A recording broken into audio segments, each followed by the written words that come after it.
Hello friends, welcome to Mallika spicy lifestyle. আজকে আমি তৈরি করব তেলে ভাজা বা মালপোয়া। তার জন্য আমি নিয়ে নিয়েছি 2 বাটি ময়দা আর 1 বাটি চালের গুঁড়ো আর হাফ বাটি মতো সুজি। মিষ্টিটা যারা যেরকম পছন্দ করে সেই অনুযায়ী দেবে। আমি এখানে 2 বাটি কি 3 বাটির মতো চিনি দিয়ে দিয়েছি। এরপর আমি নর্মাল রুম টেম্পারেচারে থাকা জলটাই দিয়ে দিলাম, আর জলটা আমি অল্প অল্প করে এতে অ্যাড করব। এরপর আমি এটাকে ভালো করে মিক্স করে একটা ডো তৈরি করে নেব। আর অল্প অল্প করেই আপনারা জল ব্যবহার করবেন, তাহলে এই ডোটা খুব পাতলা হয়ে যাবে না। এই পিঠের জন্য এই ডোটা একদমই পাতলা দরকার নেই, মোটামুটি আমি যেরকম ঘনত্ব রাখছি এরকম রাখলেই হবে। আর এতে পিঠেটা খুব ভালো ফুলবে আর খেতেও ভালো লাগবে। আর আপনাদের জানিয়ে রাখি, যে কোনো পিঠে করতে গেলে ডোটাকে যতটা বেশি ফাটাবেন বা গুলিয়ে নেবেন ততটাই ভালো হবে। আর আমি এখানটায় দিয়ে দিয়েছি কিছুটা গুড়টা আমি ব্যবহার করেছি পাটালি গুড়, আপনারা চাইলে নলেন গুঁড়ো ব্যবহার করতে পারেন। এখানে আমার ব্যাটারটা পুরোপুরি গোলানো হয়ে গেছে, আর দেখুন কতটা ক্রিমি টেক্সচার চলে এসেছে।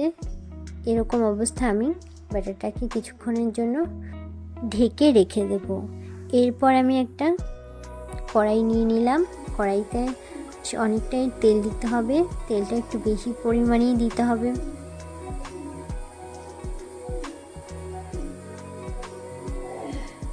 পুরোপুরি তেলটা দিয়ে দেওয়ার পরে তেলটাকে খুব ভালোভাবে প্রিহিট হওয়ার জন্য রেখে দিতে হবে। আর ভালোভাবে তেলটা যত গরম হবে ততটাই ভালো হবে পিঠেগুলো। অনেক সময় পিঠে প্রথমের দিকে ভালো হয় না, কিন্তু তেলটাকে ভালোভাবে গরম করে নিলে পিঠেগুলো প্রথমের দিকেই ফুলতে থাকবে। আমি যেহেতু এই পিঠেগুলো ভাজার জন্য একটা ননস্টিকের কড়াই নিয়ে নিয়েছি, তাই আমি এতে 2টো করে পিঠে ভাজতে পারছি। আর পিঠেগুলো দেওয়ার সাথে সাথেই কতটা ফুলে উঠছে আপনারাই দেখতে পাচ্ছেন। আর আপনারাও যদি ননস্টিকের কড়াই ছাড়া অন্য কোনো কড়াইতেও ভাজেন, তবুও এই পিঠেগুলো একই রকমভাবে ফুলে উঠবে। আমার যদি প্রত্যেকটা টিপস আপনারা ফলো করেন তাহলেই। এখানে আমার 2টো পিঠেই পুরোপুরি লাল লাল হয়ে এসেছে। আমি এখন এই পিঠে দুটোকে তুলে ফেলবো, আর একই রকমভাবে আমি প্রত্যেকটা পিঠেকে ভেজে নেব।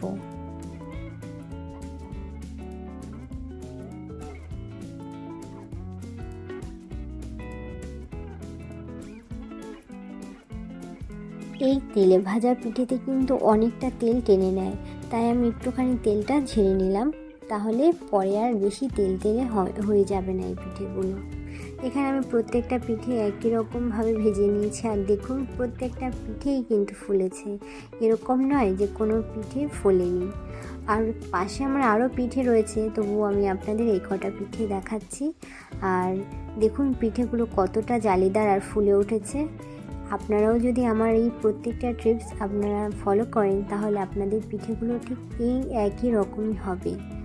আর নিশ্চয়ই আপনারা বাড়িতে তৈরি করে দেখবেন একবার হলেও, আর খেতেও কিন্তু একই রকম খুবই ভালো হয়েছে। আর আপনাদের সকলকে অনেক ধন্যবাদ আমার আগের ভিডিওগুলোতে এতটা ভালোবাসা দেওয়ার জন্য। আপনাদের জন্যই আমার ভিডিওগুলো আরও গ্রো করতে পারে। আপনাদের যে ভিডিওগুলো ভালো লাগে সেগুলোতে নিশ্চয়ই একটা লাইক কমেন্ট করে দেবেন। আর অন্য কোনো রেসিপির প্রয়োজন হলেও আমাকে কমেন্ট বক্সে জানিয়ে দেবেন, আমি চেষ্টা করব সেই ভিডিও আপনাদের দেওয়ার জন্য।